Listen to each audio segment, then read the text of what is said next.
Perkenalkan, saya Mervita Five Melina dari Prodi Sarjana Terapan Keperawatan dan Profesi Nurse 1B. Baiklah, apa itu anatomi skeletal? Anatomi skeletal atau yang bisa kita sebut sebagai sistem rangka manusia adalah sistem tubuh yang terdiri dari rangkaian tulang yang mendukung dan melindungi organ yang lunak sebagai alat penggerak dan menyediakan permukaan untuk mengaitkan otot-otot kerangka.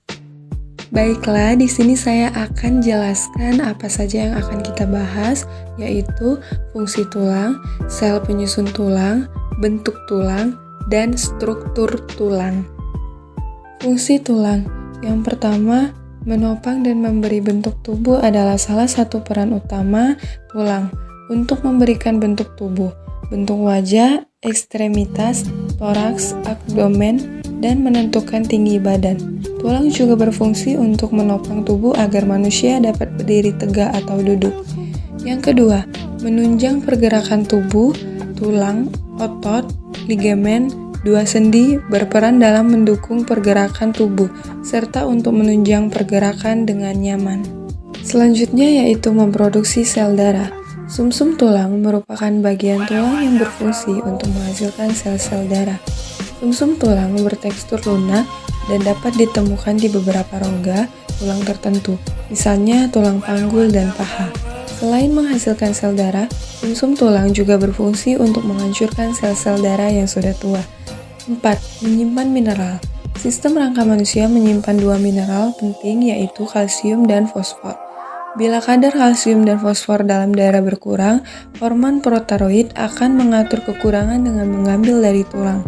Selain mineral, juga menyimpan lemak yang disimpan dalam sumsum tulang. Lemak dalam jaringan ini dapat dipecah dan digunakan untuk energi jika diperlukan. 3. Sel penyusun tulang. Osteoblast berfungsi dalam pembentukan tulang dengan mensekreasikan matrik tulang.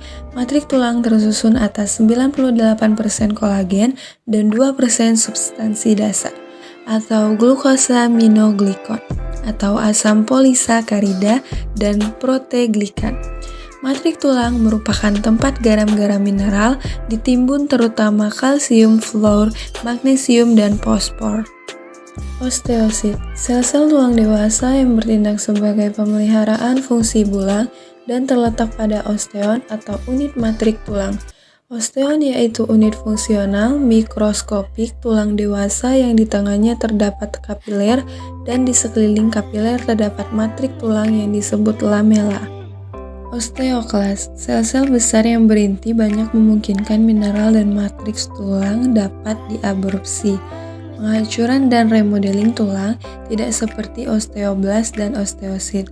Osteoklas berfungsi untuk mengikis tulang, memecah jaringan tulang yang sudah tua saat jaringan tulang baru tumbuh. Apa saja bentuk-bentuk tulang? Yang pertama, tulang panjang. Tulang panjang memiliki rongga dan bertanggung jawab sebagai penopang kerangka tubuh.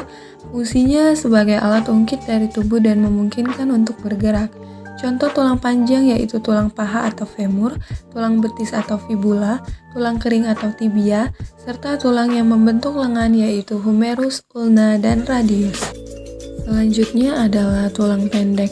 Ukurannya kira-kira sepanjang lebar dan berbentuk seperti dadu atau bundar. Tulang ini memungkinkan manusia untuk bergerak. Contoh tulang pendek yaitu tulang yang membentuk pergelangan kaki atau tarsal dan tulang membentuk pergelangan tangan atau karpal. Tulang pipi. Tulang pipi memiliki ukuran yang sangat tipis, tapi ukuran dan bentuknya sangat bervariasi. Fungsinya sebagai pelindung organ vital dan menyediakan permukaan luas untuk kaitan otot-otot. Merupakan tempat penting untuk hematopoiesis. Contoh tulang pipi antara lain tulang rusuk atau rib, tulang tengkora atau kranial, tulang dada atau sternum, dan tulang belikat atau skapula. Tulang tidak teratur. Tulang tidak teratur memiliki bentuk yang tidak sesuai dengan tulang panjang atau pendek atau pipi. Contoh tulang ini adalah tulang belakang atau vertebrae, tulang sakrum, dan tulang ekor coccygeal, serta sebagian tulang yang akan membentuk wajah seperti tulang baji, sphenochyle, tulang pipi zigomatik, dan tulang ethmoid. Selanjutnya adalah tulang sesamoid. Tulang sesamoid adalah tulang yang tertanam di tendon atau jaringan ikat yang menghubungkan jaringan otot dengan tulang. Tulang bulat kecil ini umumnya ditemukan di tendon tangan, lutut, dan kaki. Tulang sesamoid berfungsi untuk melindungi tendon dari tekanan pada sendi dan meningkatkan efisiensi sendi. Struktur tulang. 1. Kerangka aksial. Kerangka aksial terdiri dari 80 tulang yang terbagi lagi pada 3 tempat. Yang pertama, 1 kranium dan tulang muka atau tengkorak, 2 kolumna vertebralis, 3 tulang toraks. Kerangka aksial, nium dan tulang muka atau tengkorak. Bisa kita lihat di sini ada tulang wajah, tulang nasal atau 2 buah bagian dari tulang hidung, 2 tulang misaris, 2 buah membentuk tulang rahang atas dari berhubungan dengan semua tulang wajah kecuali tulang mandibula. Tulang zygomatikum, 2 buah membentuk penonjolan pipi dan dasar dari tulang orbita. Tulang lacrimalis atau 2 buah tulang wajah yang paling kecil. Tulang platinum berbentuk huruf L, membentuk bagian posterior dan platum drum. Tulang femur, pembentuk segitiga merupakan bagian dari sapnum nasi. Tulang mandibularis.